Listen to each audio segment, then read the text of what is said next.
Are you going to introduce me, Fatma? Yes, we now started, Mary. Yeah. Welcome, Mary. Okay. And in fact, I prefer you introduce yourself. It's Okay. better. Yeah. Sorry. Yeah. Okay. Okay. Welcome and thank you being with us. Mhm. Okay. This is an amazing opportunity for me to be able to explain my story or my journey to people in Turkey and maybe elsewhere. Who knows, in this wonderful world of Zoom. And I am very grateful to Fatma for who I've met through Mental Health Europe several times. And I was interested in the organization she is just starting, and that's how I come to be here. Okay. And now I will say a little bit about myself. And let's give a break for translation. Okay. Then. Burada olmak benim için çok güzel bir fırsat. Kendi hikayemi paylaşmak sizlerle, Türkiye'dekilerle ve belki dünyanın başka yerlerinden de bizi izleyen vardır. Fatma'ya çok teşekkür ederim. Fatma'yla Mental Health Europe ruh sağlığı ağı çerçevesinde tanıştık ve şimdi yeni bir girişim başlatıyorsunuz. O yüzden burada olmaktan çok mutluyum. Okay. What I'm going to talk about is my journey. I call it my journey, not my story, as I have not invented it. It's not a novel, it's not fiction. It's my truth as I have experienced it. I am now 67 years old. I find it difficult to remember dates and names, but do not ask me what is wrong with me. Ask me what has happened to me. Okay. Şimdi anlatacağım hikayeme bir yolculuk diyorum aslında. Bir hikaye demiyorum, bir yolculuk, kendi yolculuğumu paylaşacağım. Buna yolculuk diyorum çünkü aslında bunu ben yazmadım, böyle bir hikaye uydurmadım. Bu gerçeğe dayanıyor, tamamen kendi deneyimlediklerime dayanıyor. 67 yaşındayım ve şimdi bana benim neyim sorunlu, neyim var diye sorabilirsiniz. Ama bana ne yaşadın diye sorun. I'm going to share this with you all, my life, which became an expert by experience in the end. I do not have time for everything, but I do want to say how my life started, how I became a survivor, and became aware there was life beyond my diagnosis.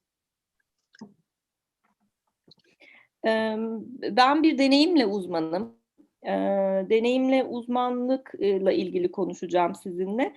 Aslında yaşamım nasıl başladı, nasıl ilerledi ve tanı ile ilgili deneyimim nasıl oldu ve bu tanının ötesine nasıl geçtim? Bunu sizlerle paylaşacağım. As for most people, I have put everyone, but it really is most people, childhood was a bit traumatic. I was sent to a Catholic convent girls' boarding school at 10 years old, a long way from home. My family thought they were doing the right thing. I then went to university, or as it was then called, a polytechnic, 50 years ago, almost exactly. After that, I got a job in marketing research and met the man who became my husband. In 1978, I had a life-changing experience, which was having a hysterical breakdown at work and entered the lunatic asylum. And that was the word they used at that time in 1978. They were beginning to call it a psychiatric hospital, but it stayed as an old asylum for many years afterwards. Okay. Çocukluğum aslında travmatik yaşantılarla geçti. 10 yaşında bir Katolik okuluna yatılı olarak yerleştirildim ve bu şekilde evden uzaklaştım. Ailem o dönem kendileri için iyi bir şey yaptıklarını, yani benim için de iyi bir şey yaptıklarını düşünüyorlardı. Daha sonra yaklaşık 50 yıl kadar önce üniversitede okumaya başladım. O zaman politeknik olarak geçiyordu. Ve sonra bir iş buldum. Pazarlama araştırmacısı olarak çalıştım. Ve o dönemde de eşimle tanıştım. Şimdi eşim olan kişiyle. 1978 yılında yaşamımı değiştiren bir olay yaşadım. Bir nöbet, histerik nöbet diyebilir miyiz, duysal? Böyle bir deneyimim oldu. Nasıl söylerim ama bir kriz, histerik bir kriz, böyle dağılma hali psikolojik olarak. Evet. Ve o dönem psikiyatri hastanesine yatırıldım. Yes. Pardon, orada şeyi de söyledi. O dönem psikiyatri hastanesinin ismi yavaş yavaş psikiyatri hastanesi olarak değişti de aslında lunatic asylum gibi, yani deliler evi gibi, böyle biraz daha hani aşağılayıcı olabilecek bir ismi varmış ama yavaş sanırım onun hastaneye yatırıldığı dönemde o biraz o geçiş yavaş yavaş başlamış, hani lunatikten psikiyatri, onu da söylemişti. I think I know what you're saying. Yeah. I left this hospital which was absolutely horrible, with a diagnosis of manic depression, which is now called bipolar. There was no care in the community. There was hospital or nothing at that time.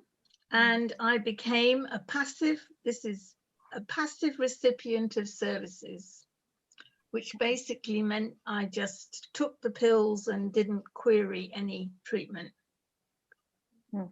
I'll just a little bit more.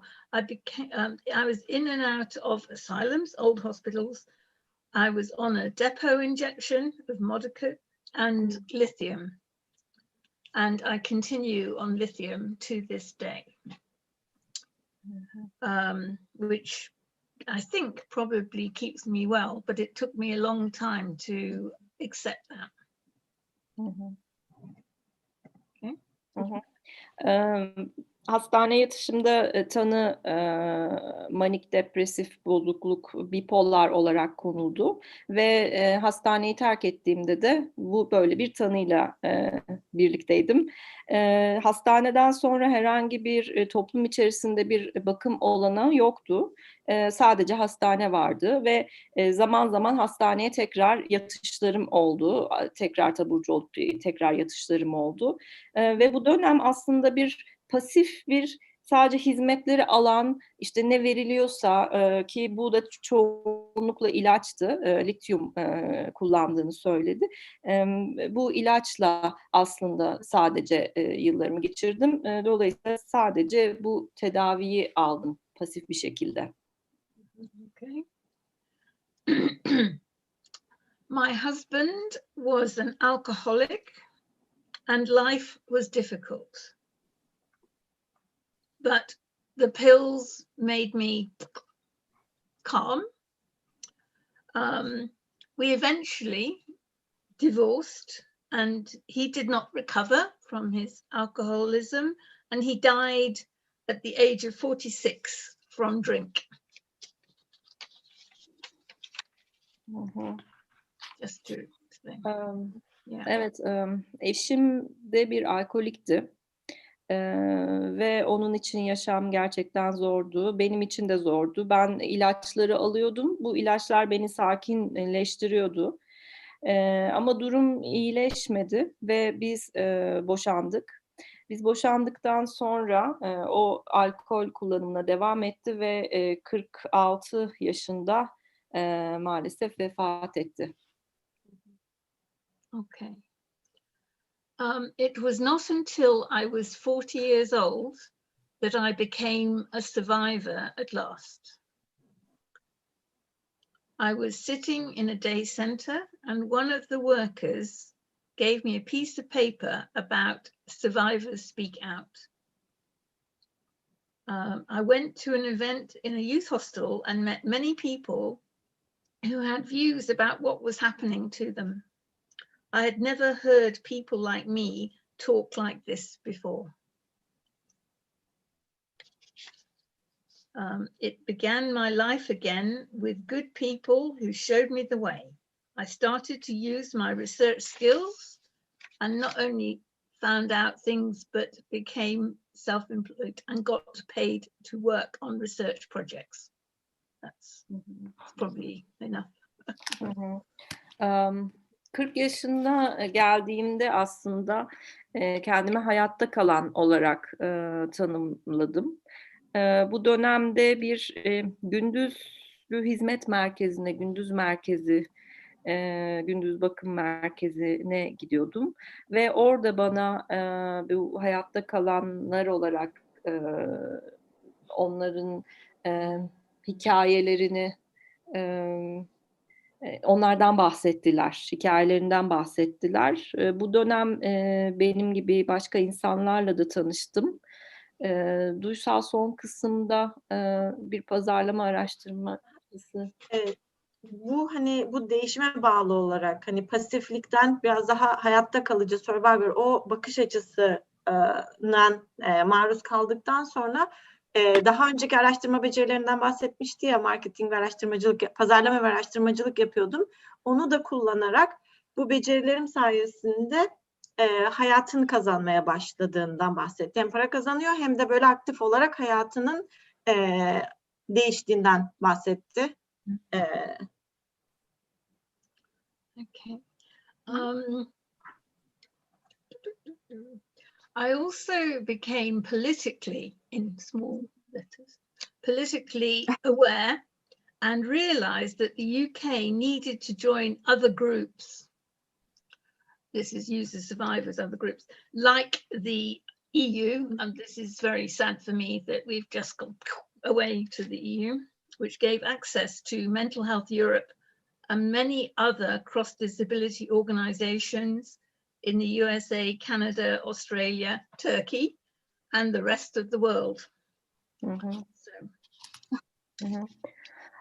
Ve zamanla aslında politik olarak da farkındalığım gelişti ve şunu fark ettim, İngiltere'nin farklı ülkelerdeki hizmet kullanıcı, hizmet alan gruplarıyla, engelli gruplarıyla daha fazla ilişki içerisinde olması gerekiyor. Tabii şimdi tam tersi yönde bir gidişat var.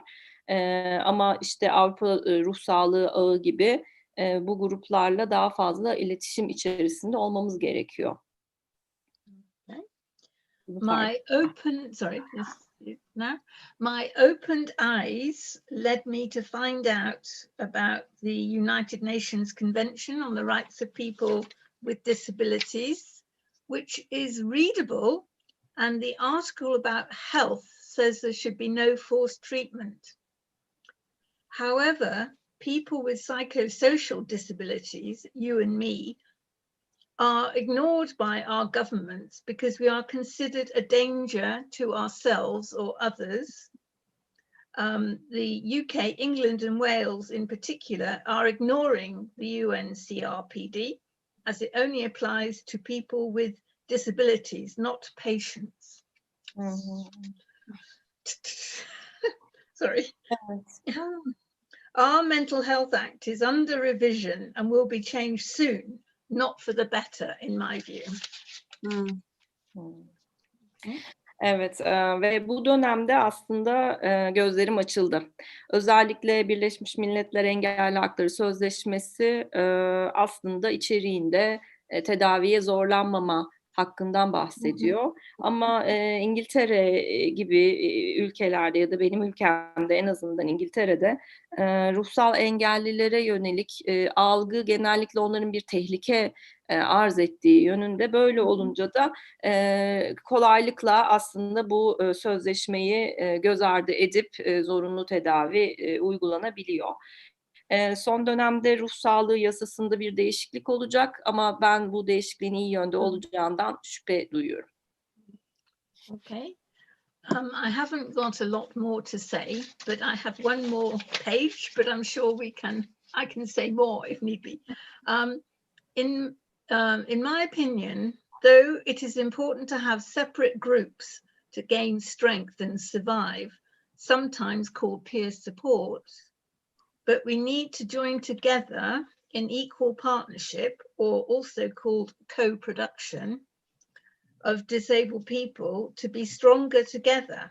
We need to leave our labels behind and unite. Nothing about us without us, and labels are for parcels, not people, just little things.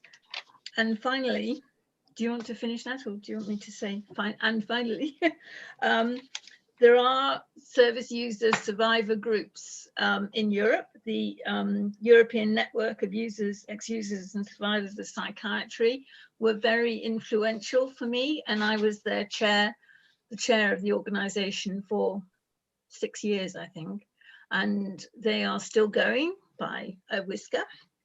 And I am part of a new group in the UK, partly due to the fact that we now know about the UNCRPD, that's called Liberation, which is trying to, it has aims and objectives and things, but it is very new. And it's primarily based about the UNCRPD, that's where it comes from. And that's, I'm on the board or whatever of that. So is that enough for now? And then I can say more if we need to, if I need to. Yeah. Yeah, perfect. Tabii aslında farklı gruplar var. Akran desteği çok önemli. Akran desteğini vermek ve eşit bir ortaklık geliştirmek. Özellikle engellilerin güçlenmesiyle ilgili çok mücadele verilmesi gerektiğini düşünüyorum. Birkaç aslında bizim mottomuzu ifade eden birkaç slogan paylaşabilirim. Bizimle ilgili biz dahil olmadan bizimle ilgili hiçbir karar alınamaz. Örneğin çok sıklıkla kullanılan bir slogan. Yine etiketlerle ilgili bir şey söyledi ama Duysal orayı yakaladı. Yani o kesinlikle kullandığım hani etiketler insanlar için değil de şişeler içindir vesaire gibi, o sanırım kaleler içindir dedi. Hani öyle muhtemelen hepiniz görmüşsünüzdür, etiketler insanlar için değil de şeyler için, yani bir product gibi bir şey, bir ürün gibi bir şey kullandığımız. Evet. Için, evet. Ve son olarak tabii Avrupa'da birçok aslında hizmet alan ağı var. Burada Avrupa Hizmet Kullanıcı Ağı'dan bahsedebiliriz. Bir de İngiltere'de son 6 yıldır, pardon 6 yıldır değil, son dönemde yine başlayan bir hareket, adı Özgürleşme Hareketi diyebiliriz belki. Bu hareket de temelde aslında Birleşmiş Milletler'in Engelli Hakları Sözleşmesi'ni konu edinen ve bunun için çaba sarf eden bir hareket. Böyle bir hareket de başladı İngiltere içerisinde. Arkadaşlar araya gireceğim. Bitti mi çeviri bölümü? Ben ilk başta duyurmam gerekiyordu. İzleyenlere sanırım 20-25 kişi var şu anda. Soruları sorabilirsiniz demedik. Hani şu an itibariyle sizde orada varsa sorularınızı yazabilirsiniz. Bir arkadaşımız onları takip ediyor. Belki biz bu arada bir soru sorabiliriz. Anladığım kadarıyla Mary bize de bıraktı. Okay. Bunu ben mi çevireyim, siz mi çevirirsiniz? Mary'e açıklayalım. Mary, I warned. In fact, I had to do this at the beginning because the viewers, the people, our audience, they didn't know that they can ask questions. So I said now they can write, and one of our friends will follow it. But in the meantime, we can have maybe questions from here. I have one already. Sorabilir miyim ben şimdi? O zaman benim bir sorum var. Şimdiye kadarkiler, bir öncekini söyledim. Benim söylediğimi de ben İngilizce mi konuşayım, Türkçe konuşayım, siz mi çevirirsiniz? Valla sen kendin yapacağın için bence sen kendini de çevirsen en mantıklısı. Çünkü Okay, sen tamam. geçeni biliyorsun. Tamam. Sonrasında Mary'nin cevabını ben ya da Gonca çevirebilirsin. Okay.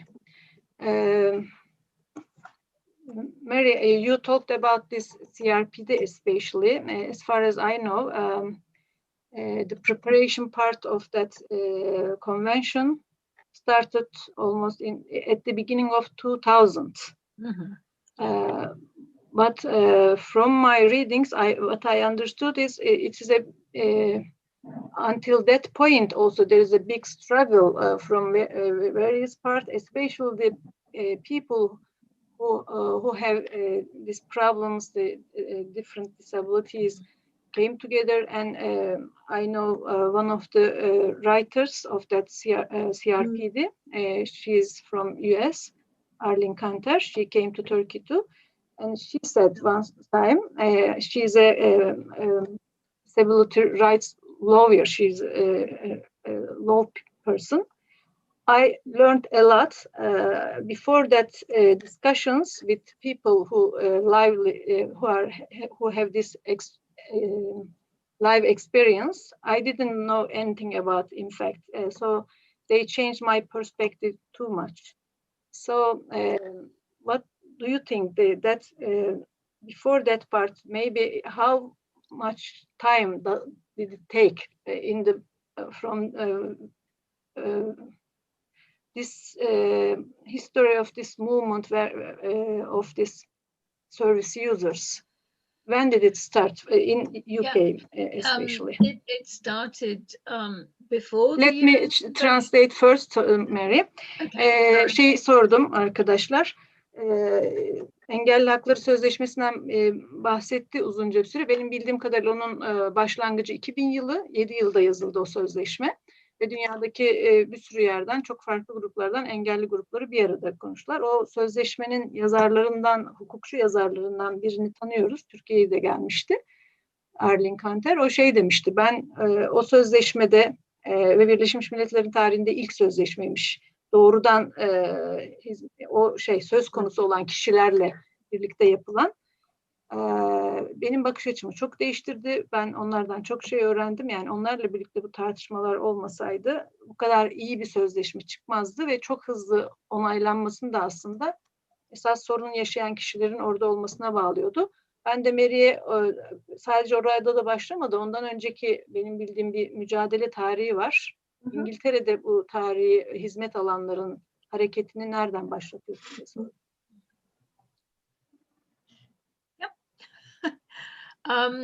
Yes, of course.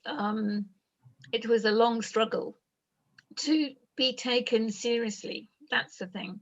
We had established Survivors Speak Out and the structures of the European Network and the World Network of Users and Survivors of Psychiatry, but we had never, within those movements, we didn't think of disability at all. It was, we were not disabled because we didn't use a wheelchair, we could see, etc. And the concept of invisible disability was very new, and the concept of psychosocial disability was what was that. And in fact, to be honest, that is still the case in the UK and probably in other countries, that people who have been diagnosed with a mental illness, label, people with lived experience, still don't consider themselves disabled. And therefore, when we say, we, as in those that do know and like that, the UN Convention can help us, it's a human rights instrument, they think, well, it says disability, that's not us. And I'm afraid to say that is still the situation today. There were people with psychosocial disabilities who insisted on getting what was called, the convention didn't want to label anything. because it said as soon as it said deaf, blind, there would be so many labels, nobody would pay any attention. So that's why it became psychosocial disability, because it had to be there to be seen, but it is primarily about disabled people generally. And it was a bit of a compromise, but a good compromise. And the woman that I most respect for her work on the UN Convention was a lady called Tina Minkowitz, Yes.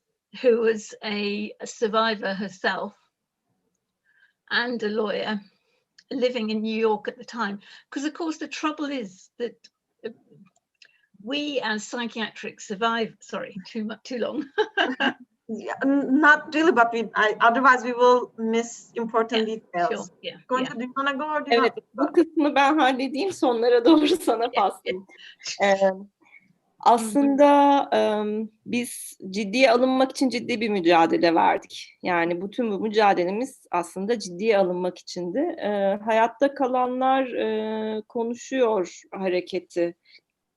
Bu hareketler içinde, aslında içinde yer aldığım hareketler içerisinde engelli kavramı çoğunlukla kullanılmadı. Yani engelli olarak da kendimizi tanımlamadık ya da çoğunlukla ruhsal tanı alan kişiler kendilerini engelli olarak da tanımlamadılar. Tanımlamayanlar hala var. Görünmeyen engel kavramı daha yeniydi. Psikososyal engel diye bir şey bilmiyorduk zaten o zaman. Yani ve ruhsal hastalık tanısı alan kişiler, bu etiketi alan kişiler de kendilerini engelli olarak tanımlamıyordu. Aslında sözleşme önemli bir insan hakları enstrümanı, önemli bir araç. Ama engellilikle ilgili biz öyle değiliz gibi bir algı vardı. Ve bu algı da aslında hala devam ediyor. Son kısımda duysal... bu psikososyal engellilikten bahsederken önemli yaptığı bir şey de etiket koymamak. İşte görme engellilik, işitme engellilik, fiziksel engellilik gibi aslında bunu tamamen büyük bir çerçeve içerisinde koyması yani hani çok özellikle yapılmış bir hareket. Bu tabii ki hani anladığım kadarıyla bazı gruplar bundan hoşlanmışlar ama bazı grupların hoşlanmamışlar. Çünkü bir noktada bir genelleme yapmak ve hani genel bir çerçevenin altına alınması gerekiyor. Ondan bahsetti. Ondan sonra da Tina Minkowitz diye, kendisi de psikiyatri hizmetlerinden kurtulmuş, yani tırnak içerisinde survival bir avukattan bahsetti.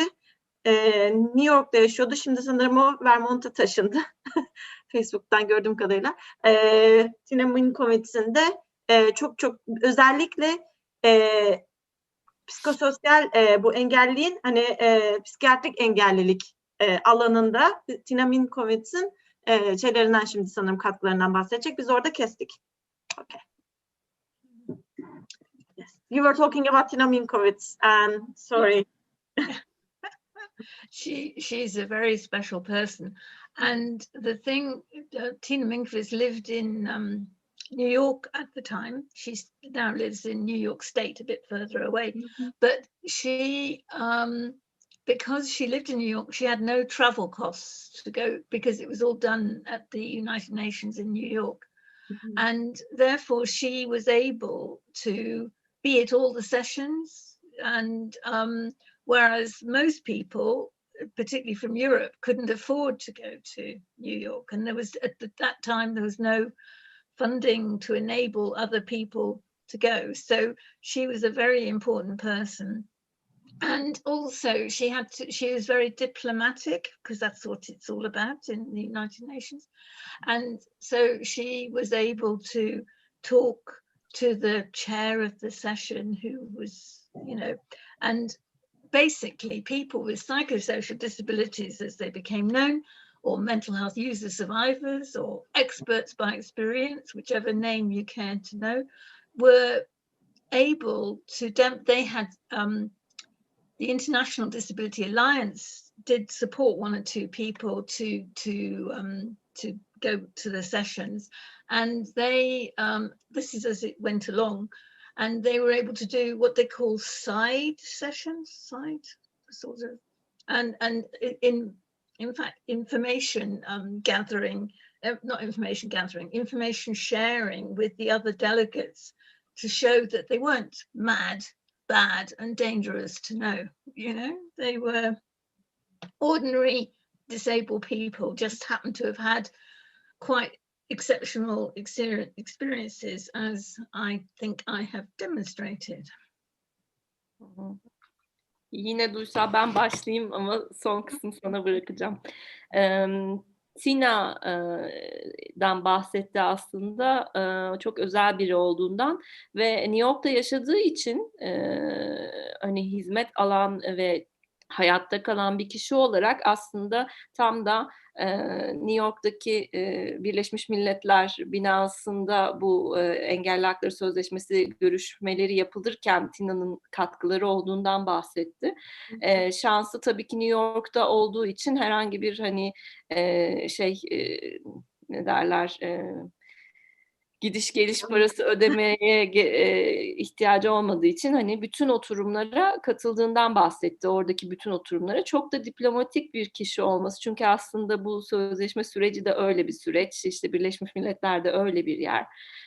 Dolayısıyla bu diplomatik yeteneğini de bu süreçte kullandı. Mesela Avrupa'daki hizmet alanlar bu kadar katkı gösteremediler görüşmelere, Engelli Hakları Sözleşmesi görüşmelerine. Bir de kısmı önemliydi. Ondan sonra Duysal'a bırakacağım. Bu yan oturumlar, yani oturumlar arasında aslında diğer işte delegelerle bilgi paylaşımı yapmak, onlara kendimizi anlatmak, kim olduğumuzu, ne yaptığımızı, bu bilgileri paylaşmak çok yararlı oldu dedi. Bu da aslında bir nevi yani lobicilik olarak bu tür çalışmaları da yaptıklarından bahsetti. Yani bir sürü şey aslında şeyini tamamen yaptın. Sadece tek yaptı. Hani bu özellikle de psikiyatrik teşhis almış kişiler ve o engel grubu böyle tehlikeli damgası olduğu için hani biz de diğer engelli gruplar gibi olduklarını göstermek, aslında bir farkımız yok. Onlar gibiyiz. Çok benzeriz. Ve o tehlikeli mesajını da yıkmak için o yan oturumların yardımcı olduğundan bahsetti.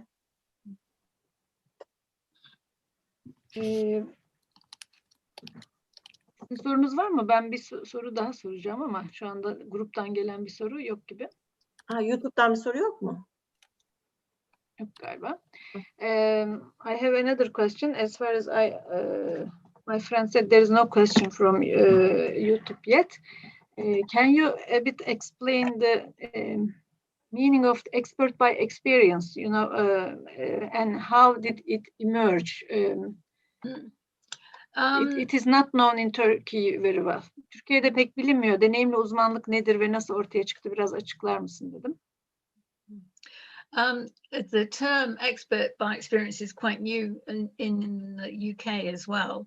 And I don't think it originated from the USA, but it might have done because an awful lot of user survivor recovery stuff has come from the United States. But we like to think it's our terminology, and it's the reason it started to become popular is the people who are involved in research. An awful lot of research in the UK includes patient and public, what they call patient and public involvement. And through being involved in research, we realized that we were experts by experience. And to be frank, I'm not sure where the term started, but it was picked up quite quickly because it makes so much sense to people, because we were asking to be paid for our work in research, because our main funding body, the National Institute for Health Research, had acknowledged the importance of service users, survivors, patients in research, and we had been working with them about the language that was used to describe us and to describe participants or subjects of research as well, to show that if you were in a clinical research trial, that if you had people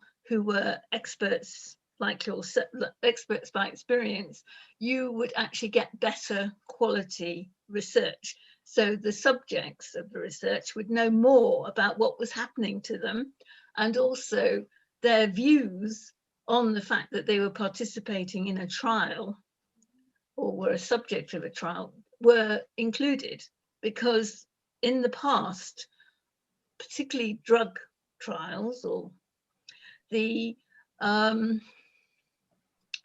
patient's perspective was observed by the doctors. So if the doctors thought that the antipsychotics, for example, were working well because the patient was calm and quiet, the fact that they couldn't get out of bed was not considered. Whereas now, hopefully, with the input of experts by experience, we can show or demonstrate that the patients or the participants in research actually got a bad deal or a good deal, depending on how you looked at it. But it wasn't just up to the view of the doctor or the clinician, I should say. Yeah. Evet. Bu terimin bu orada da Birleşmiş Krallık, İngiltere, orada da yeni olduğundan bahsetti. Sanırım Amerika'dan gelmiş olabilir, çünkü birçok terim ve bu alandaki birçok şey Amerika'daki hareketlerden de geliyor. Ama sanki bize de aitmiş gibi hissediyorum dedi. Popüler olmasının sebebinde biraz araştırmalarla bahsetti. Araştırmacılar deneyimle uzman, yani psikiyatrik alanda deneyimi olan teşhis almış kişileri ekledikçe biz de uzmanız, bizim de bilgilerimiz burada bir değer atfediyor. Bunu fark ettik. Ondan sonra ve zaten de hani deneyimle uzman gibi böyle bir terim kendi içerisinde de biraz açıkladığı için bu açıdan bir tuttuğundan bahsetti. Yani hani bu şekilde tuttu ve devam etti. Bir taraftan da hani böyle araştırmalara katılan kişiler ücret de alınca, yani hani bunun böyle profesyonel bir tarafı var. Aynı zamanda da profesyonel tarafının yanında araştırmacıları dille ilgili, yani nasıl anlatılmasıyla ilgili ve yaşanılan şeyin anlatılma üslubuyla ilgili de katkı sunduklarından bahsetti. Bu da uzmanlığın bir bölümü. Bir diğer sundukları katkı da, yani deneyimle uzmanları araştırma yaptıklarında, araştırmacılar deneyimle uzmanları kattıklarında araştırmanın kalitesi birincisi artıyor. İkincisi de bu kişilerin yaşadıklarının sesini duyurabiliyorlar. Yani öbür türlü klinisyen ya da doktorun gözlemi, yani hasta ne yaşıyor anlatan doktorun gözlemi oluyor. İşte mesela atıyorum böyle yatağa yatmış ama yataktan kalkamayacak durumda olan biri olabilir, ama doktor bunu sakin diyorsa orada hani data kaybediyorsunuz siz. Çünkü kişi yataktan kalkamıyor ama doktorun gözünde sakin. Mesela bu örneği verdi. Bu uzman, yani deneyimli uzmanları böyle kattığı zaman klinisyenler, doktorlar ve araştırmacılar iyi ya da kötü kişilerin yaşadıklarını anlatmaktaki katkıları artıyor. Yani siz orada daha objektif bir hikaye, yani bir sonuç görüyorsunuz. Sadece klinisyen ve doktorun ya da araştırmacının gözlemi değil. Atladığım bir şey oldu mu? Yok. Tamamen aynı notları tutmuşum. I just thought of something else, that expert by experience means more equality in the relationship between, because it's not saying it's just valuing your presence. It's not tokenistic. It gives more substance to what you're doing, I think. Bir şey daha aklına geldiğinden bahsetti. Bu da eşitlik. Yani expert by, yani deneyimle uzmanlık aynı zamanda profesyonel uzmanlıkla hani eşit bir kategoride koyuluyor. Bu Türkçe'ye bu tokenizm nasıl yapar? Maskotluk diye bir çeviri var ama Yani maskot gibi görme, yani göstermelik diyebiliriz. Göstermelik gibi, yani aslında orada kişilerin görüşleri vesaire çok yani bu Mary'nin değil de tokenizmi biraz anlatmak için söylüyorum, burada kullanıldı. Yani siz atıyorum bir grup, böyle hani çeşitlilik içerisinde bir grup yapmak istiyorsanız, ondan sonra bir örnek vererek anlatacağım. 10 tane erkek, bir tane kadın koyarsanız orada, işte o kadın token oluyor. Yani onun aslında orada sadece bir kişi duruyor ama görüşü eşit bir şekilde paylaşıyor mu? Hayır. Hani bu bir örnek. Bunu Mary anlatmadı. Biraz tokenizme içerik vermek için anlattım. Hani burada da böylece, yani bu deneyimle uzmanlık terimi sayesinde kişilerin uzmanlıkları hakkaniyetiyle şey yapılıyor, göz önünde bulunduruluyor. İşte böyle hani sadece maskotluk değil, sadece küçük bir parçası değil, eşit, hakkaniyetli ve şeyi olan, bir gücü olan, ağırlık, ağırlığı olan. Değer veriliyor. Okay, şimdi sorularımız geliyor. Birkaç tane soru var. We have some questions. Öncelikle YouTube'da bulabiliyorsunuz arkadaşlar. Biz sonra da belki yükleyebiliriz. Biz de yeni öğreniyoruz bu işleri. Ama etkinliğin adını yazdığınızda zaten kolaylıkla çıkıyor. Sonradan linkini de biz de paylaşırız kendi hesaplarımızda.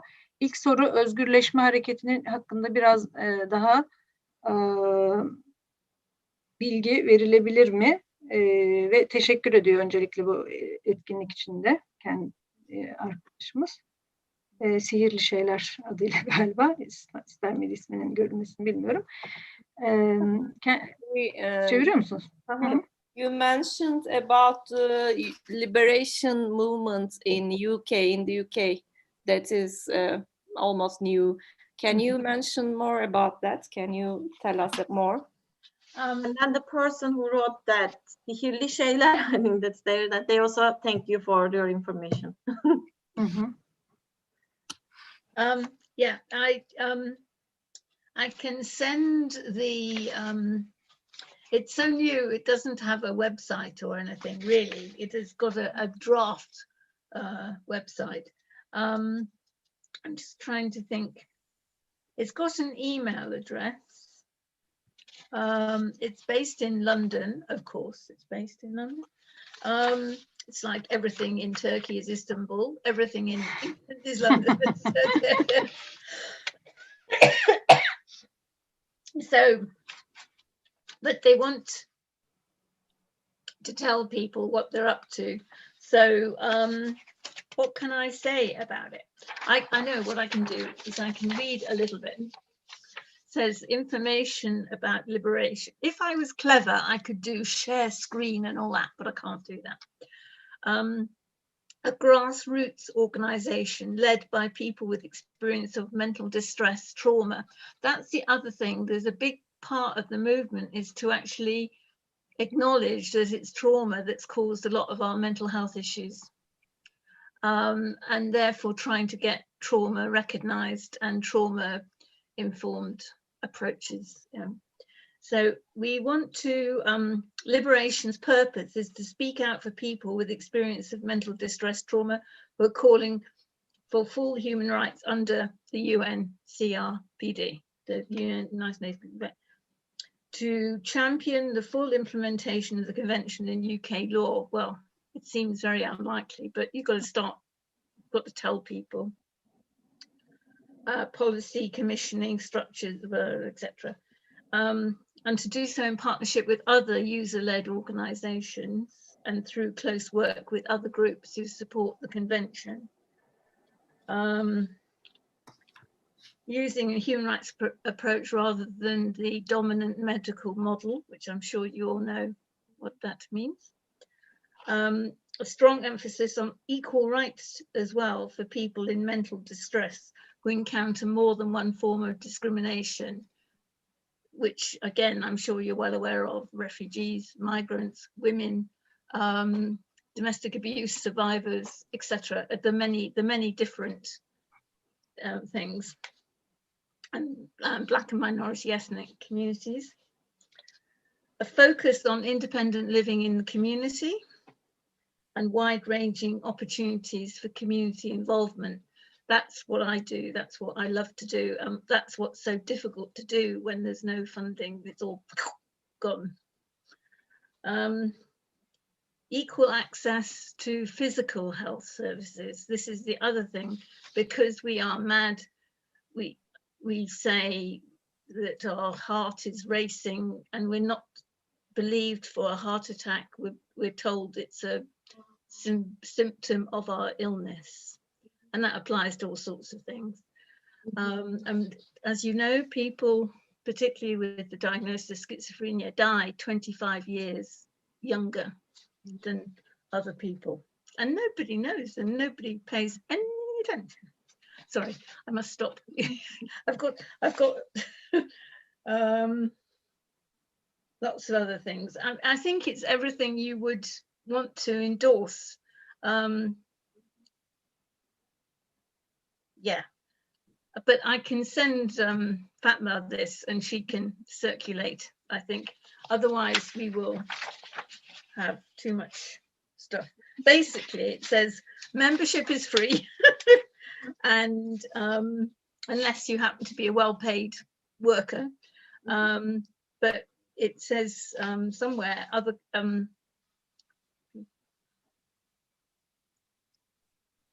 says somewhere they want to work with people in other countries as well, you know, again, all over the place. And I think the organization that Fatma's told me about is probably just the sort of organization, because though it's got everybody in it, it has the right aims, and I think the right aims and philosophy. So, yeah. En başta biraz web sitesini bulamadığından e-mail mi alsam, onlardan bahsettikten sonra sanırım biraz daha misyonunu açıklamaya başladı.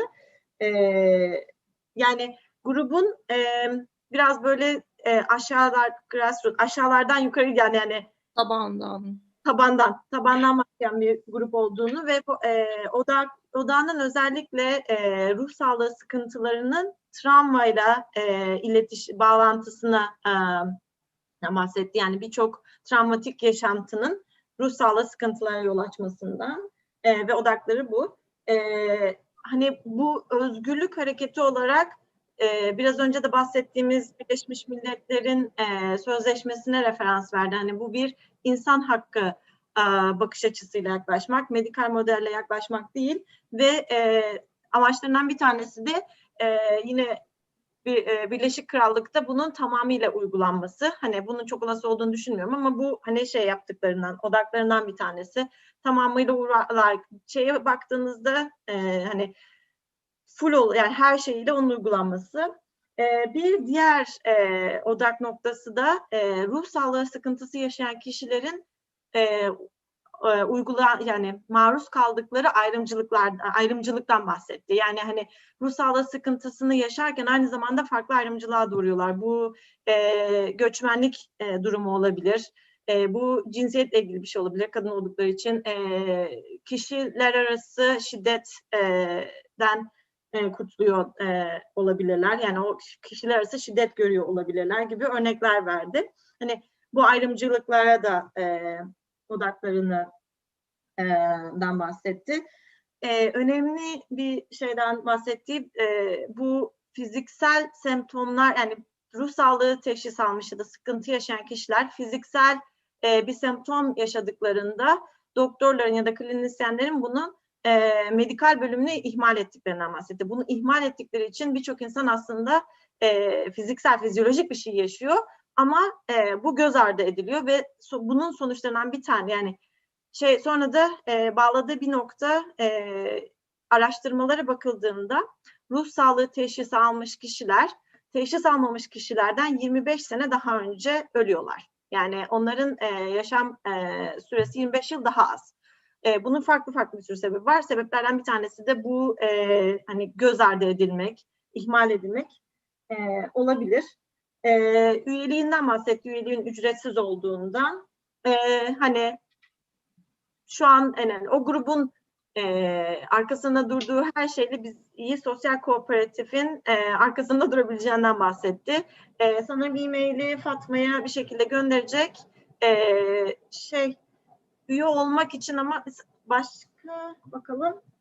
Yani tabii ki amaçlarından bir tanesi de farklı ülkelerdeki gruplarla da şey yapmak, işbirliği kurmak. Okay. Belki şeyi ekleyebiliriz. Bir bağımsız yaşam ve Bağımsız yaşam, evet. toplumsal konusuna çok önem verdiklerini yine söyledi Evet. bu organizasyonda. Evet. Okay. Sanırım onlar da fon kaybediyorlarmış. 3 tane soru var.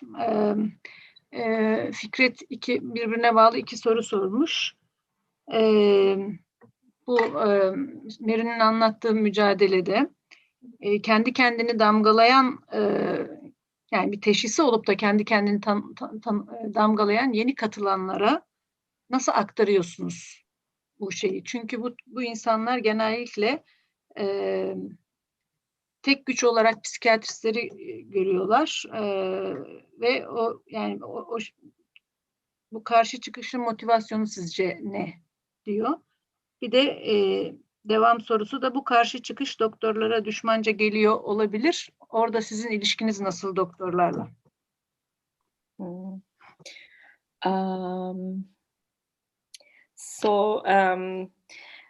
What if a member comes to you and you observe that he or she or they are stigmatized, they are self-stigmatizing, so they are internalize the stigmatization and they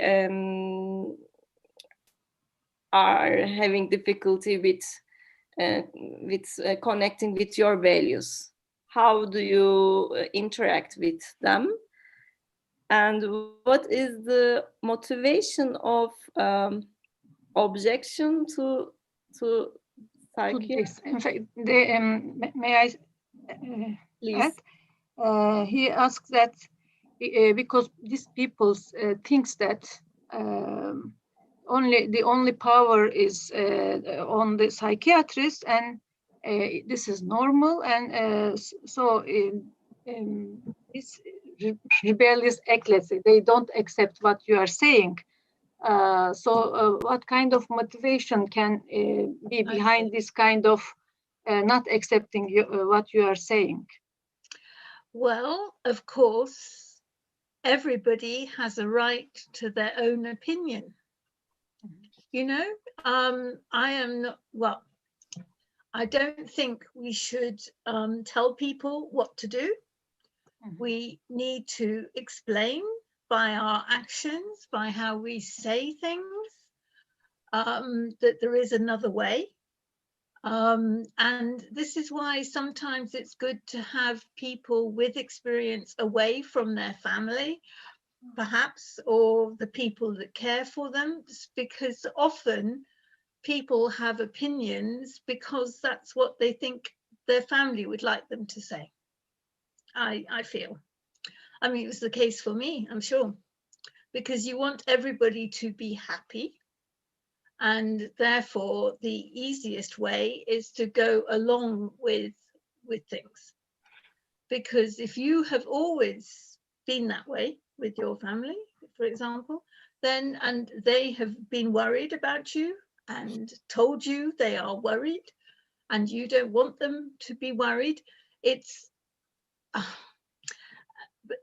once they go to another place, another group, with other people who are saying, well, yes, my family, you know, it felt that I would, but I actually find that I feel a lot better without so many pills. I'm not saying that, as I said earlier, I am on lithium, but I'm on a small dose and it is reviewed regularly. And you shouldn't be on so many pills that you cannot function. A little bit of medication, I feel, particularly if you're feeling particularly stressed, is probably a good thing. But you don't have to be on it forever and ever without anybody questioning where you are. So you as a group of experts by experience, we have learned by reading and finding out what's going on and being part of other groups that there is another way.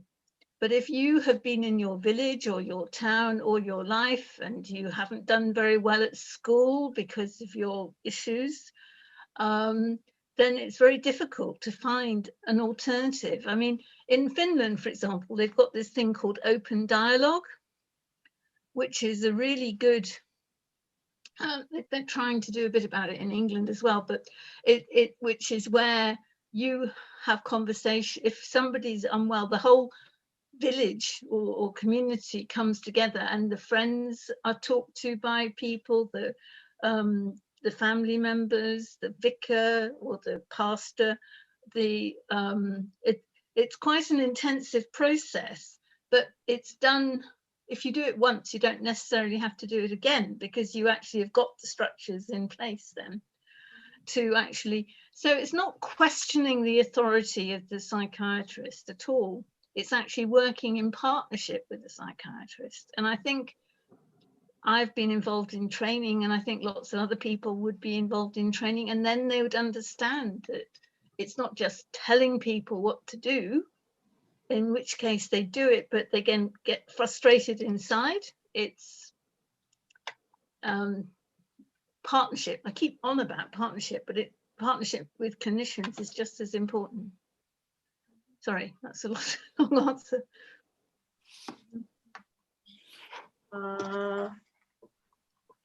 Şimdi bayağı şeyden bahsetti. Tabii ki herkesin kendi fikrine sahip olma hakkı var. Yani biz insanlara nasıl düşünmeleri gerektiğini söylemiyoruz ama hani hareketlerimizle, yaptıklarımızla biraz gösteriyoruz. Ondan sonra ailenin etkisinden biraz bahsetti. Hani ailenin içerisinden ve ailenin etkisinden biraz daha uzaklaşınca kişiler farklı bir bakış açısıyla görebiliyorlar. Çünkü ailenin içerisinde yaşadığınızda hani aileyi de tatmin etmek için hani böyle işte Ali Rıza Bey ağzımızın tadı kaçmasın mantığıyla hareket ederek aslında şey yapıyorsunuz. Bir noktada insanlar o medikal rutin içerisinde ve o kafanın içerisinde kalabiliyorlar. Bir ilaç örneğinden bahsetti. Uzuncana işte böyle hani ilaç alan bir kişi var. Ondan sonra acaba o yani ilacı biraz değiştirmesi de kendine iyi gelir mi gelemez mi gibi hani bu sorgulamadan bahsetti. Hani ama yani esas nokta hani ilaç da olduğunda başka bir şey de olduğunda eğer kendi dünyamızın içerisinde kalırsak farklı şeylerin olduğunu göremiyoruz dedi. Biz İngiltere'de bu parçası olduğu gruplar ne kadar çok okursak, ne kadar çok farklı gruplarla iletişim kurarsak, ne kadar çok dünyada farklı yerlerde neler oluyor ona bakarsak ve oradan Finlandiya örneğine geçti. Mesela Finlandiya'da açık diyalog diye bir model var. Bu modelde psikiyatrik olarak sıkıntı yaşayan biri olduğunda o kişi tırnak içerisinde belirlenmiş hasta olmuyor. Bütün bir komünite bunun içerisine dahil oluyor. Bu komünite aile bireyleri olabilir, arkadaşlar olabilir, bazen komşular olabilir. İşte orada pastör dedi, bizde imam olabilir vesaire. Yani hani kim yardımcı olacaksa bunların herkes bu gruba dahil oluyor. Ve bunu bir kere başarıyla yapıldığında daha sonrasında gerekmiyor. Yani bu örnekten bahsetti. Ve böyle farklı şeyleri gördükçe insanların fikirlerinin değişebilme ihtimalinin arttığından bahsetti. Bir de bu açı böyle görünce hani psikiyatrinin otoritesine karşı çıkmak değil amaç, psikiyatriyle beraber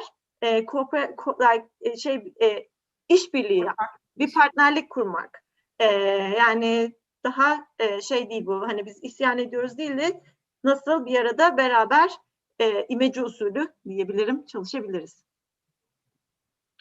Can I just say quickly that the thing about self-stigma, you are a victim of your illness. You're told you are a victim of your illness, and therefore you can't do anything about it, and unless you follow the process. Yeah.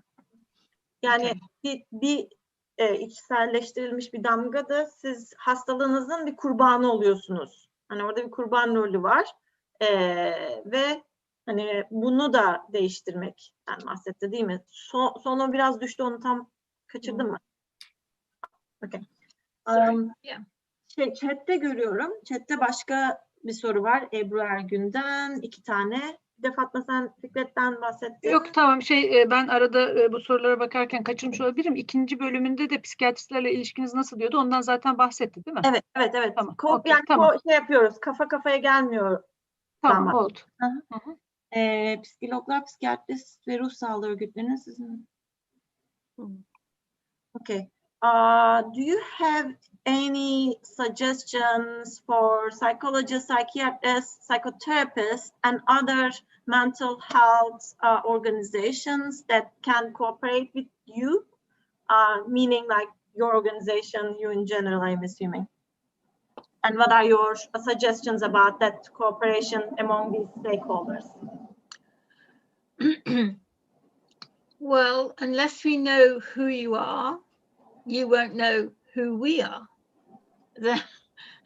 And therefore information sharing is very important, because otherwise how do you get to know who people are and where they're coming from, whether they have the same values, or even if they have different values, if they're willing to compare values and see how we could work together. Because the thing is, in the end, things like values and whatever are just pieces of paper, or pieces of information. It's really hard to establish values. People are very lazy. They just take the values of their organization, which have been the same for many years, which they think is okay. It's about looking after people, protecting people. But in fact, the language could be improved a lot. And I think that people could help organizations to look at their values and maybe rewrite them in today's language, today's world, like, valuing people for their experience, which means they're experts by experience, for example, but having a discussion, a debate. And it isn't just values, it's there is an awful lot of wrong in the psychiatric system, but there's also an awful lot of good. And it's how you manage to combine the two, really, to not combine the two. You don't want to combine the bad, but, for people to acknowledge that what they're doing could be better. And that, again, is, as I said before, about training. I work at a university in Worcester, where I live, and there is a group, a cross disability group, that works with all the particularly the health professionals they've got masses of nursing courses and paramedic and all the rest, occupational therapy, physiotherapy.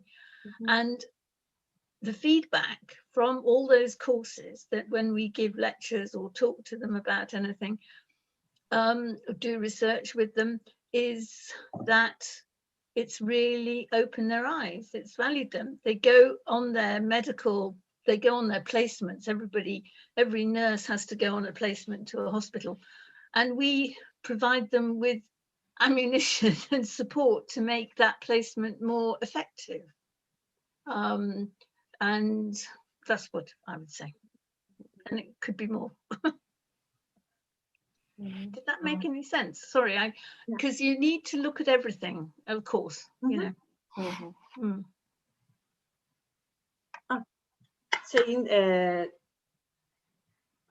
En başta kim olursak olalım bildiğimiz şeyleri birbirimizle paylaşmanın öneminden bahsetti. Bu sayede değerlerimizin ne olduğunu anlayabiliriz. Benzer değerlere sahip olabiliriz ya da benzer değerlere sahip olamıyorsak da bu farklı değerler, farklı bakış açılarını nasıl bir arada görebiliriz? Ondan bahsetti ve nasıl beraber çalışabiliriz? Çünkü belli bir gruba ait olunca belki insanlığın biraz tembellik yapmasından o değerleri hemen böyle bir hop diye alıyoruz. Ondan sonra ve o değerleri kullanıyoruz, ama farklı gruplarla beraber çalışınca o değerleri birincisi sorgulayabiliriz. İkincisi de dilimizi değiştirebiliriz. Yani dil ve bakış açısını, özellikle işte böyle hani daha işte deneyimle uzman vesaire gibi kelimeleri, bu dili de kullanmak ve onu biraz adapte etmekten ve bu adaptasyonun da iyi gelebileceğinden bahsetti. Araya girebilir miyim unutmazsan? Çok hoşuma giden bir şey söyledi.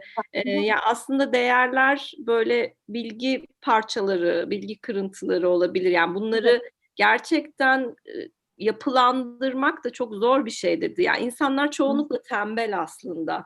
Yani çalıştığı kuruluşun değerleri neyse aslında ona uyum sağlıyor. Ve ben işte o iş hayatına girdiğimde profesyonel olarak kuruluşumun değeri işte biz işte insanlara yardım ediyoruz, biz onlara bakım veriyoruz, biz onları koruyoruz gibi kavramları kullanmak çok kolaylıkla bunu benimsiyorlar ve bu onlara çok okey geliyor. Ama işte onun arkasındaki dili eleştirmek, onunla ilgili konuşmak, tartışmak çok daha farklı şeyler katıyor özellikle de bu süreçte. Yani psikiyatrik sisteminin çok kötü yaptığı şeyler, çok kötü yaptığı şeyler var ama aynı zamanda iyi yaptığı şeyler de var. Yani bunu kabul etmek, yani bunu ortaya koymak önemli bir şey. Hani iyi de var, kötü de var. Biraz daha böyle hani bir araya getirmek değil de olduğu gibi hani görmek, iyisiyle ve kötüsüyle. Dolayısıyla ve sonuçta buna bağlı olarak da işte hemşirelerdir, işte böyle o hani 155 vesaire gibi çalışanlar, medikler vesaire, bu biraz daha medikal grupta çalışan kişilere verdikleri derslerden, kendi bakış açılarından bahsetti. Hani biz bu hani birkaç tane böyle şey saydı, meslek saydı. Şimdi bu dersleri verdiğimizde onlardan da iyi, yani gözlerinin açıldığını, olumlu geri bildirim aldıklarını söyledi ve önemli bir şey de bizim amacımız hani şeylerde, hemşirelere de diğer çalışma, yani bu klinik çalışma gruplarından destek olarak onların yaptığı işi de iyileştirmek. Yani amacımız aslında o anlamda onların da yaptığı işe katkıda sunmak. Ondan bahsetti. I think there's a yes or no question, because someone says, based on what you have been said so far, are you having an anti-psych, like, looks like you don't have an anti-psychiatric perspective. Is that accurate? Yes, it's true. I don't have an anti-psychiatric. What do you think about? But I do have. I think they're there, and we need to talk to them. So you can't. I'm not.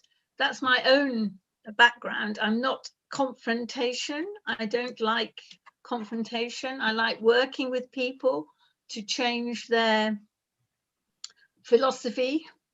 And I think I can achieve a lot more by doing that, rather than, I've never been on a demonstration, for example, because I just find that I don't like shouting at people.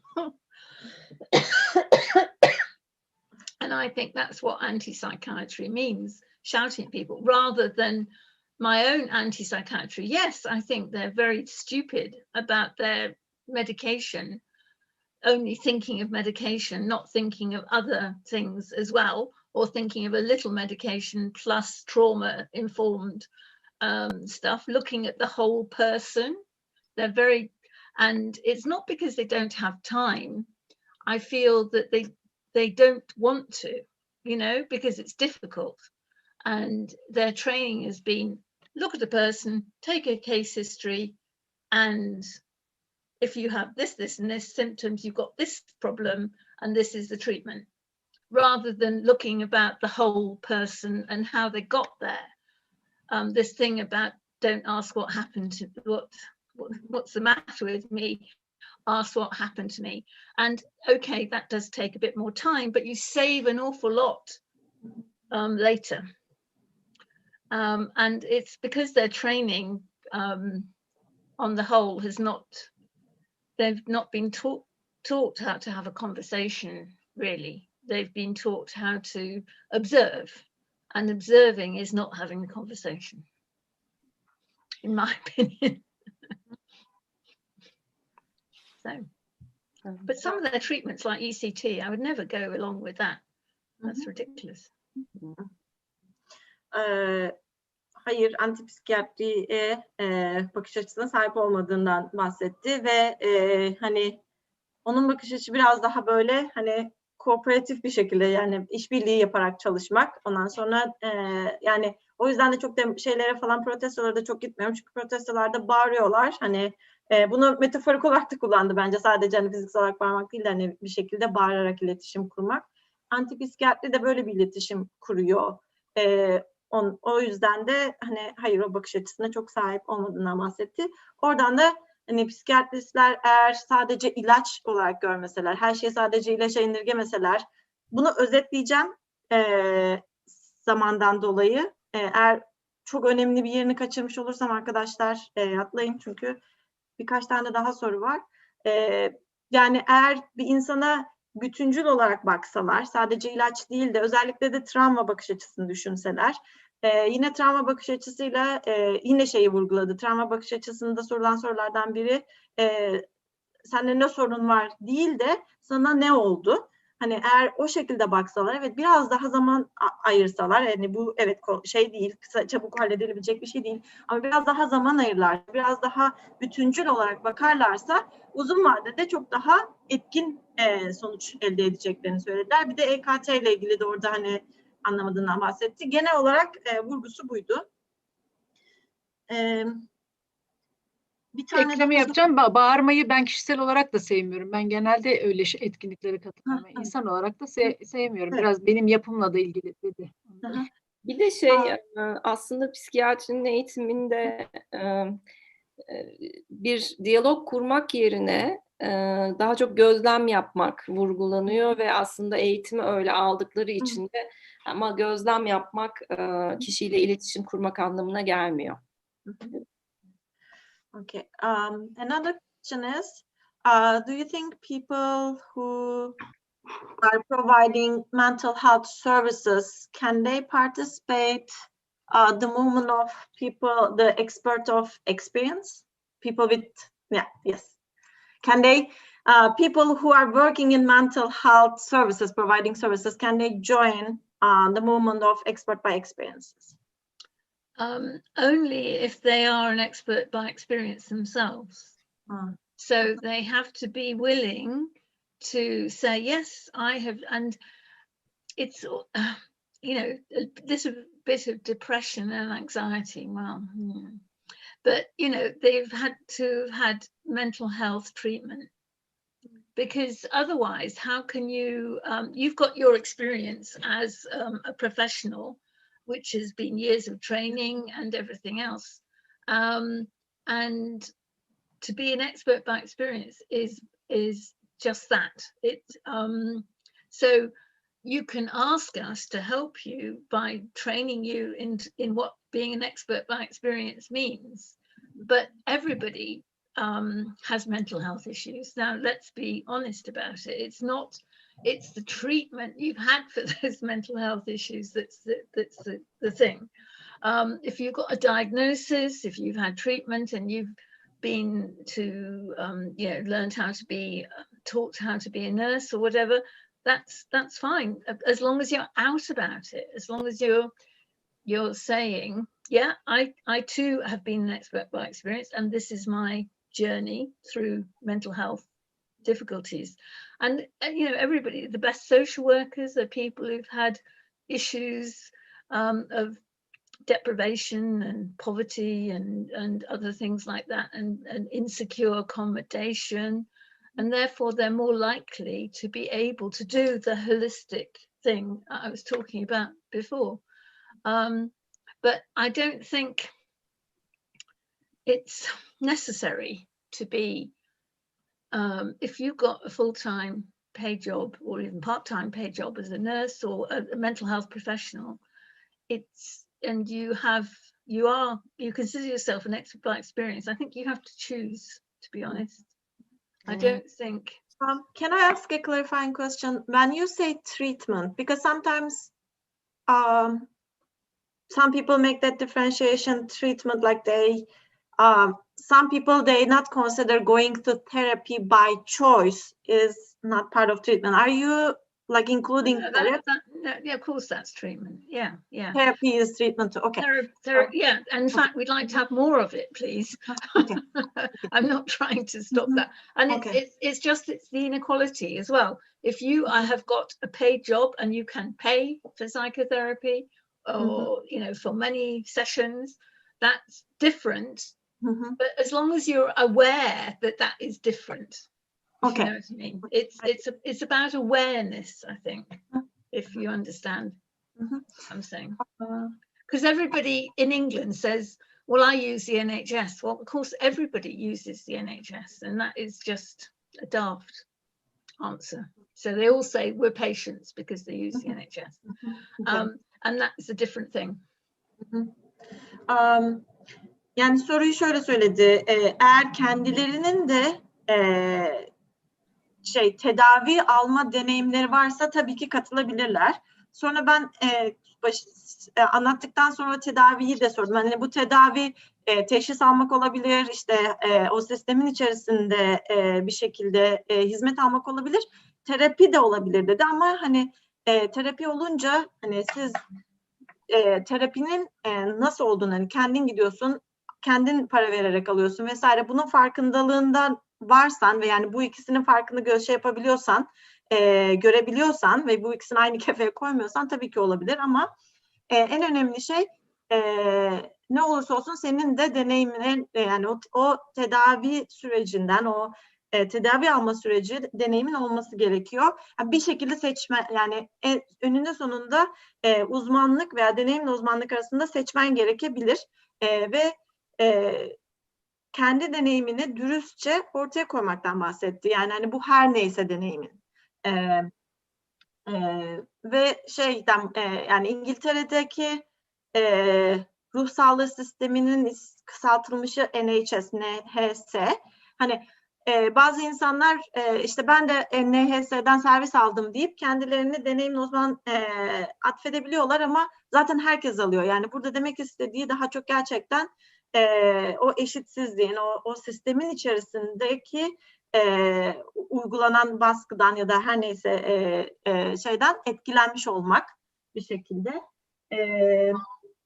Sosyal çalışmacılardan da biraz bahsetti. Onlar da çünkü çok fazla daha sistemik sorunlar da yani sistemi biraz daha sorunu biraz daha sistemik gördükleri için, ondan sonra sadece medikale indirgemedikleri için, böyle hani yoksunluktu, ondan sonra bırakılma, aciz bırakılma vesaire gibi çok daha aslında bütünsel hizmet verebiliyorlar bu bakış açısından dolayı ve eğer kendi deneyimleri de varsa tabii ki katılabilirler ama esas ana nokta sistemin içerisinde deneyim olması. Ve yani hani bu deneyiminde gerçekten ben de arada bir öyle bir modum değişiyor gibi değil de gerçekten sisteme biraz maruz kalmak. Evet. Şimdi ben bir soru okuyabilirim buradan. İbrahim'in sorusu. So Ibrahim asks, how is your experience with working with individuals or NGOs working for cerebral palsy? Do you have any cooperation? Can you give any examples, or can you also pass out any documents that you have to us? Funnily enough, strange English expression. I was talking today to somebody with cerebral palsy who's in a co-production network in Wales, who's a really interesting guy, and he's very willing to have his details part. And I also talked recently to a girl, a young woman who is 16 with cerebral palsy, who is got other things like OCD, what's that? Obsessive compulsive disorder, and autism as well. and yet she's a very articulate woman, and she is about to do a course at college on media studies and things like that. And she's a spoken word person as well. She's got many things to her bow, but she lives in the middle of nowhere in Yorkshire, and finds it very hard to get services for her cerebral palsy because she's a wheelchair user and she plays football, power chair football, and she can't get a personal assistant because of where she lives, and therefore her mother and her father, but mainly her mother, has to do everything for her. And what would really help her is to have independent living with somebody of her choice or people of her choice to help her go to football and get changed in a safe manner, etc. And it's all down to her mother, and her mother, to be frank, must be exhausted because it's an awful lot for her to do. But she's a very interesting woman, and I can put you all in touch with each other if you like. Mm-hmm. Mm-hmm. They wouldn't mind. A radical curriculum she wants for to include disability and mental health and everything. Yeah. Mm-hmm. How old was she? 16. Young. 16. Yeah. 16. Yeah. Yeah. Okay. That's what is so astonishing. Yorkshire'da yaşayan 16 yaşındaki bir genç kızdan bahsetti. Yeah. İngiltere'nin kuzeyi. Otizm, bunun yanı sıra ya otizm spektrumunda yer alıyor. OCD, obsesif kompulsif bozukluk tanısı almış. Aslında bu serebral palsi ağı içerisinde, ama çoğunlukla aslında yaşadığı yerde çok destek alamıyor. Yalnız başına kalmış. Annesi çoğunlukla onun bakımını karşılıyormuş. Bu kişi aynı zamanda işte medya çalışmalarında okuyor, işte tekerlekli sandalyeyle futbol oynuyor. Hani çok güçlü yanı var. Ama hani annesiyle birlikte yaşıyor ve bağımsız yaşama geçmesi konusunda da zorluk yaşıyor. Mesela onunla bir bağımız var. Onunla sizi kontak kurmanızı sağlayabilirim dedi.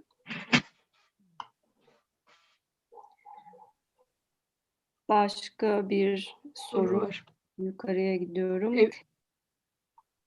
Metin Güney'in sorusu var.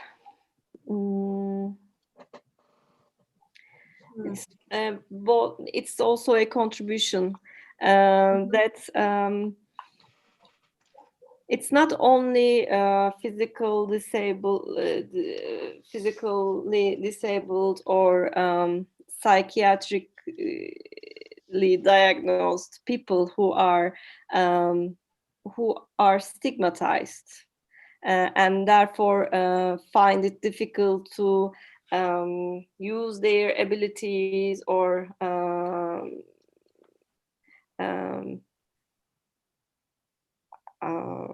abilities to realize, to use their abilities. So besides them, chronically, physically and genetically illness people are also having these difficulties. For example, people with dialysis, chronic dialysis. I don't know the other one, the thalassemia. Thalassemia, it's like, another example, and then diabetes. Yeah, I think they are giving multiple examples. Yeah, in some like chronic diseases, people who are living with chronic illnesses, they are also having this this kind of stigmatizations and other difficulties. would you like to tell anything about the similarities or differences with psychiatric illness and chronic illnesses? Physical, chronic. Yeah, I suppose the glib answer is that people with a mental illness label would love to have a physical label, because then people would take them seriously. Now that's very glib. That's not really what I mean. It's just that there is a mental health component to all illnesses. If you've had a heart attack, I know somebody quite well up in an organization who had a heart attack, and he felt he was going to die, and he didn't die, he recovered, but the trauma of having that heart attack affected him mentally after he had physically recovered. And I think if you're on long-term dialysis and you're waiting for a kidney transplant, which never comes, that is a terrible psychological thing. And the people who provide the dialysis should be aware of the psychological component of the illness that they're having treatment for. And that applies to everything. And people with what we call, or one of the many labels, intellectual disability, that is, and some people have got mild intellectual disability on the autistic spectrum, etc. Others have very severe, but they all have a psychological component of their illness. And so, like, people with mental illness have got a physical component, because of the side effects of the treatment, particularly things like olanzapine. There shouldn't be this, we're all in it together, folks, Ya, okay. Ya aslında bütün bu fiziksel hastalıkların ruhsal boyutunu vurguladı. Bunların hepsinin ruhsal etkileri var. Örneğin işte kalp krizi geçiren biri sonrasında bunun travmasını ruhsal olarak yaşayabilir. Atlatsa bile o kalp krizini bunun travmasını yaşayabilir. Örneğin uzun süre diyalize mahkum olan birisi bir böbrek nakli beklerse uzun süre, bu onun psikososyal sağlığı için de büyük bir risk.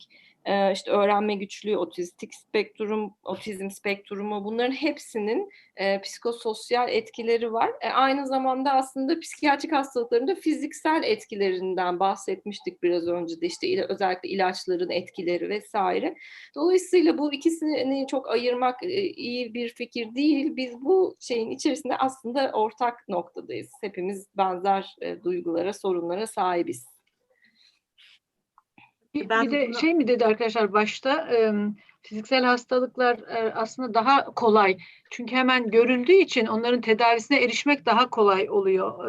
Öyle bir şeyden bahsetti, değil mi? Evet. Yani bir bazı ruhsal teşhis, psikiyatrik teşhis almış kişiler aslında tıbbi, yani fizyolojik teşhisi tercih edebiliyorlar. Çünkü o zaman daha fazla ciddiye alınıyorlar dedi. Evet. Ebru Ergün'ün bir sorusu var aralarda, eğitimle ilgiliydi, onu bir şey yapar mısınız? Evet, hani psikologların deneyimi olması, o soru değil mi? Yok, hayır, deneyimli uzmanların çalışanlara eğitim vermesi konusunda ikna etmeniz devlet kurumlarında gerekti mi? Bu eğitimler verdiğinizden bahsettiniz. Evetse nasıl ettiniz onları? Nasıl ikna ettiniz diyor. İbrahim'in ilk yukarıda kaldı. Okay. Have you ever had to convince either hospital workers or like private sector about getting a training about your perspective? Like, have you ever had to convince them that like they need to get this training? And if yes, how did you manage to do that? Well, of course, it's not just me. There are many people who are just as capable as I am of doing training, some far more capable. I think the issue is that sometimes private training people are inclined to think they know it all and not to ask people who do really know it all to give their view. And I mean, and also there are lots of people who are experts by experience who work for these private companies, mainly private, can be voluntary sector, everything, statutory people. They pick and choose a few people who agree with what they say, and this is particularly relevant to drug companies who provide you get experts by experience who are employed, paid, not employed because it's only occasional, employed to say, I've taken these pills and they are wonderful, without giving any more information. So it's a very mixed picture, but how I believe in actually training people through universities, because those are the new people, the ones who are just starting in their careers as nurses, doctors, whatever, and you have more hope of influencing their training at that level than later, I think. But you know, there are lots of people who are just as good as me. Not possible. No, there are lots of people who will, you know, can do things. It's not just me. You know, I'm not the only person in the whole of the UK who's able to do this stuff. There are many more people. And I think we could be more united ourselves about doing this better, actually. We need a trade union, I think. Trade union. Okay, onun Türkçesinde bir lazım. Okay. Sendika canım, trade union. Sendika. Okay. Hem konuşmanın başında hem de konuşmanın sonunda son derece mütevazı bir şekilde sadece ben değilim, bu işin eğitimini verecek, hatta benden de daha iyi yapabilecek bir sürü deneyimli uzman var dedi. Yani böyle bir mütevazi de bir bakış açısı var. Hani onunla başladı. Ondan sonra da özellikle özel kuruluşların yani hani evet devlet kuruluşları vesaire ama özel kuruluşların her şeyi çok daha iyi bildiklerini düşündükleri için gelip de bize sormuyorlar ve yani biraz kendi bildiklerini yapıyorlar. Üstüne üstlük de özellikle de ilaç şirketleri yani böyle şey gibi yani hani bir ya da iki kişiyi buluyorlar. Hani onları şey yapmıyorlar, işe almıyorlar ama şey yapmaları için böyle biraz hani bu ilacı aldım. Bu ilaç da bana çok iyi geldi, çok harika, çok şahane demeleri için işe alıp sadece işin o tarafından bahsediyorlar. Hani o yüzden biraz karmaşık bir senaryo, yani biraz karmaşık bir durum var ortada. Hani burada öyle yani hani buna özel kuruluşlarla ilgili böyle bir durum var dedi. Bence en iyi şeylerden bir tanesi üniversitelerde eğitimlere başlamak. Özellikle de kişiler kariyerlerin başlarındayken işte psikiyatrik hemşireler olabilir. Bütün bu aslında bu alanda çalışan profesyoneller eğer kariyerlerinin başında bu eğitimleri alırlarsa çok daha etkili olabileceğini düşünüyorum dedi. Ve yine benim gibi aslında bir sürü kişi var bir araya gelen hani bu eğitimleri verebilen. Bu kişilere ulaşabilen, en sonunda da bence sendikalaşmayız dedi. Çok affedersiniz, ben Amerika'da yaşıyorum, ben aslında şu an çalışıyorum. Yarım saatte öğle iznimi geçtim. Etik davranmak da lazım. Dolayısıyla size hoşça kal diyeceğim. Çok teşekkürler. Mary, I'm so sorry, I'm still working and then I am already 30 minutes over my lunch break. And so I had to be ethical and say bye to you guys. Thank you so much. Thank you for everything you say. Duysal çok And sağ ol. did you find it useful before you go? Of course, always like your perspective, your humility, and also your suggestion about trade unions. It's just like, yeah. Thank you. Right. Okay. We won't get you the sack. Şimdi arkadaşlar 1,5 saat oldu. Biz normalde 1 saat sürer demiştik. Mary, you know we supposed to have 1 hour, half an hour your speech and then half an hour this question and ask, but somehow it's getting longer and longer, and I think we have very solid 18 people there. Sometimes it goes went up and down, but people are I assume that they are very find it very useful. But what about you? Are you tired too? Well, yes. Yoruldun mu? Yani çok oldu. Biz 1 saat diye düşünmüştük. Şimdi 1,5 saat oldu. Sen ne durumdasın diye soruyorum. It is quite tiring looking at the screen all the time. And usually you would have a break by now, I think, and then you could come back. But I'm not suggesting we do that. So I don't know, what time of day is it in Istanbul? 9 and 9:30. Yeah, so PM. it's getting late. Yeah, 3 hours later. You know. Yeah, 3. I couldn't remember. Yeah. So yeah, I found it very interesting. Obviously, I think I should know a lot more Turkish by the end of the because, and I thought, I can't work this out. I can't work out the words at all. And I thought I might be able to by the end of the thing, but I can't. So I'm very, I'm truly delighted to have been given the opportunity. And yeah, it is different without the interaction in the usual way. But I think we've done very well, myself. Yes.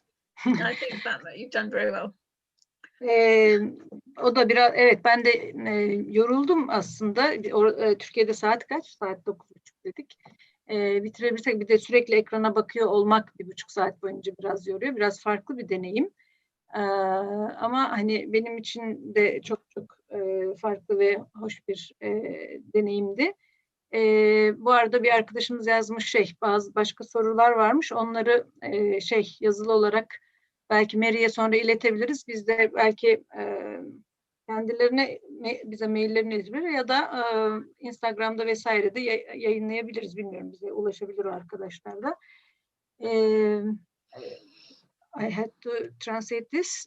One of our friends wrote that there are a few questions I think I couldn't check in the meantime, but later I can send it to you. Yeah, I'll respond. And you can, we can share Sure. your reply. Okay. And also Mary Türkiye'ye gelmek istiyordu arkadaşlar ve normalde bu pandemi olmasaydı buraya davet edecektim. Onunla 1,5 yıl önceden öyle bir sözümüz vardı. Sanırım biter bitmez İstanbul'a hiç gelmemiş, çok merak ediyor. Toplantıdan önce de size canlı yayından önce konuştuk. Umarım onu bir de burada kişi olarak İstanbul'da konuk olarak görürüz. I said that in fact we last year or 2 years before in Mental Health Europe meeting planned a live meeting in Istanbul, and I will welcome you in Istanbul, you know, but this pandemic cut everything. But maybe later, next year, we can have you in Istanbul. It will be lovely, huh? Yeah, it would be very nice, and I would like to be a tourist as well as speak. Yes, of course. And Istanbul is a very lovely city, in fact, and you, of course, of course. And to be able to see things with people who live there and speak the language is fantastic. So. Ben o son Gonca, sen görüyor musun Ebru Ergün'ün son sorusunu diyor. Evet, gördüm. Aslında onu o zaman çevirirsin. Pardon Ebru arkadaşım, ben göremediğim için şu anda yukarı gitmem gerekiyor. Çünkü bu soruyu da önemli buluyorum bizim açımızdan da. One more question, okay? Sorry, I couldn't read. Yeah, just a small, maybe your small answer, because it's important for our movement as well. So you said that the mental health workers should be also expert by experience. they are involved in your movement. No, I didn't say that. No, I did not say that. I said they should work together with experts by experience. And if they are willing to talk about their story, their journey as through the mental health system, then, but I don't think they can really be considered experts by experience when they are an expert as a nurse or expert as a doctor. But it has informed how they look at life. And therefore, if they're still working as a doctor, if they hadn't been removed because of their mental health, which sometimes, and the same, then of course, if they've been removed, but I know doctors who are working as doctors who are very supportive because they have had very big depression, for example, due to family stuff or depression, and they're willing to talk about it, and they're willing to talk about it with their patients, which means they're a far better doctor. So they're using their experience to inform their own expertise. I'm sorry, it's a bit complicated in English, but it's otherwise, if you made it very simple, then everybody would be an expert by experience, and there would be no definition of what that expertise means. Perhaps. Okay. I think. Because the question was about Türkçe'yi alalım. Doesn't it limit the possibility of collaboration when you are looking for this mental health service experience from the workers? Because if their employer values their experience and it is on the job description that personal experience of mental distress is a positive, then that is a separate issue. But if it's to do with partnership and working together and acknowledging that our experience, whatever it is relevant and valued. But to be called an expert by experience that's why I call myself a survivor. And some people with mental health workers really object to the name survivor because it means that you have survived their treatment, which is true actually. but they feel that you're particularly because of the Holocaust, that the word survivor should only apply to people who survived the Holocaust. That is ridiculous actually, but that is how they feel. And they feel that by people like me with a mental health issue, I'm devaluing the experience. And you always have these arguments or not discussions. Evet ya, aslında profesyonellerle ilişki açısından daha konuşacak çok şey olduğunu hissediyorum ben de. Bu benim yorumum bu arada, parantez içinde. Mary şunu söyledi, aslında ruh sağlığı çalışanlarından biz böyle bir deneyim beklemiyoruz ama yani bizi duymaları, dinlemeleri de önemli. Fakat asıl hani onlar kendi hayatlarında böyle bir deneyim yaşadılarsa, birçok doktor, işte hemşire bu nedenle işini kaybetmiş olabilir mesela. İşte yoğun terapiler, tedaviler görmüş olabilir. Eğer onlar böyle bir şey yaşadılarsa zaten onlar da o zaman deneyimle uzman oluyorlar ve bu deneyimi de aktarmak önemli. Yani sadece onu yaşamış olmak değil, bunu da hastalarıyla paylaşıyor olması gerekiyor. Yani özellikle hani kendisini bir ruh sağlığı hizmetinden hayatta kalan biri olarak tanımladığında örneğin olarak tepki görüyor. Yani o zaman tedaviyi bir olarak görüyoruz. Hani bir travma anlamında kullanmış oluyoruz aldığı tedaviyi, aldığı hizmeti. Bu da birçok kişiyi rahatsız ediyor. Bundan da bahsetti. Gerçi çoğu durumda evet tedavi zarar da veriyor dedi bir de orada. Evet, bu da veriyor gerçekten. Hani bunun da bir nedeni var. Evet, yani Bir şey ekleyeceğim. Arada bir şu önemli şey söyledi. Yani bu deneyimle uzmanlık, ya bu meselenin tamamı aslında çok karmaşık bir şey. Evet. Çok komplike bir şey. Çok basite indirgememek de lazım ve öbür türlü herkes benim deneyimim var, ben deneyimli uzmanım diye böyle ortada, yani öyle bir şey de değil yani o olayın hani bütün yönleriyle biraz daha ele alınması lazım gibi bir vurgu da yaptı bir yerde, değil mi? Yanlış anlamamışsam. Evet. Hı hı. Bu arada teşekkürler. İstanbul'a bekleriz şeylerini gördüm. A few people are thanking you personally from the chat. It was very valuable. Yeah. Also for me, really, I learned a lot again. Ben de çok şey öğrendim Mary senden. I want to add something. Mary, bu etkinliği arkadaşlar, bizim bir kampanyamız var. Çok da az kaldı. Büyük olasılıkla hedefimize ulaşamayacağız. Bilmiyorum, cuma ya da cuma yurt dışındaki, cumartesi de bitiyor. O iyibiyer.org diye belki bizim hesaplarda da görürsünüz. Ben onu duyurduğumda Mary yaptı. Benim dedi param yok ama dedi başka nasıl katkıda bulunabilirim? Ben yani sen dedim yani böyle bir şey o teklif etmiş gibi oldu. Yani bu herhalde asla parayla falan ölçülebilir bir şey değil. Gerçekten Duysal'ın da dediği gibi hani alçak gönüllülüğü, böyle açıklığı, samimiyeti, o kucaklayıcı tarzı, dostluğu sebebiyle de yeniden teşekkür ediyorum. I added that, Mary, when I introduced our campaign, I sent it to you and you said, I can support you in another way, and this kind of support in a way came from you, this suggestion, and it was invaluable, really, and it can be a lesson for so many times. I think most probably we will watch again. Yeniden izleyeceğiz gibi geliyor. Really, thank you so much. This time.